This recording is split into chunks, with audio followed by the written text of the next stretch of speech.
बाबा जी का भोग, मुंशी प्रेमचंद। रामधन अहीर के द्वार पर एक साधु आकर बोला, बच्चा तेरा कल्याण हो, कुछ साधु पर श्रद्धा कर। रामधन ने जाकर स्त्री से कहा, साधु द्वार पर आए हैं, उन्हें कुछ दे दे। स्त्री बर्तन मांज रही थी और इस घोर चिंता में मग्न थी कि आज भोजन क्या बनेगा।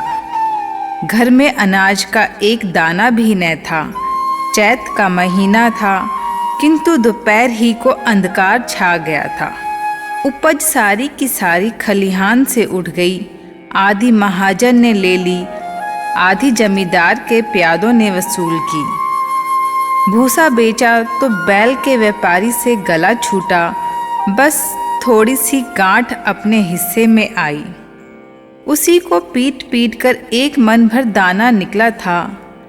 किसी तरह चैत का महीना पार हुआ। अब आगे क्या होगा? क्या बैल खाएंगे, क्या घर के प्राणी खाएंगे, यह ईश्वर ही जाने। पर द्वार पर साधु आ गया है, उसे निराश कैसे लौटाएं? अपने दिल में क्या कहेगा? स्त्री ने कहा, क्या दे दूं, कुछ तो रहा नहीं। रामधन, जा देख तो मटके में कुछ आटा वाटा मिल जाए तो ले आ। स्त्री ने कहा, मटके झाड़ पोंछ कर तो कल ही चूल्हा जला था, क्या उसमें बरकत होगी? रामधन, तो मुझसे तो यह न कहा जाएगा कि बाबा घर में कुछ नहीं है, किसी के घर से मांग ला। स्त्री, जिससे लिया उसे देने की नौबत नहीं आई, अब और किस मुंह से मांगू? रामधन, देवताओं के लिए कुछ अगोवा निकाला है ना, वही ला दे आऊं। स्त्री, देवताओं की पूजा कहाँ से होगी? रामधन, देवता मांगने तो नहीं आते, समाई होगी करना, ना समाई हो ना करना। स्त्री, अरे तो कुछ अगोवा भी पसेरी दो पसेरी है, बहुत होगा तो आधे सेर। इसके बाद क्या फिर कोई साधु न आएगा? उसे तो जवाब देना ही पड़ेगा। रामधन, यह बला तो टलेगी, फिर देखी जाएगी। स्त्री झुंझलाकर उठी और एक छोटी सी हांडी उठा लाई, जिसमें मुश्किल से आधा सेर आटा था। वह गेहूं का आटा बड़े यत्न से देवताओं के लिए रखा हुआ था। रामधन कुछ देर खड़ा सोचता रहा, तब आटा एक कटोरे में रखकर बाहर आया और साधु की झोली में डाल दिया। महात्मा ने आटा लेकर कहा, बच्चा अब तो साधु आज यहीं रमेंगे, कुछ थोड़ी सी दाल दे तो साधु का भोग लग जाए। रामधन ने फिर आकर स्त्री से कहा, संयोग से दाल घर में थी। रामधन ने दाल, नमक, उपले जुटा दिए, फिर कुएं से पानी खींच लाया। साधु ने बड़ी विधि से बाटियां बनाई, दाल पकाई और आलू झोली में से निकालकर भुर्ता बनाया।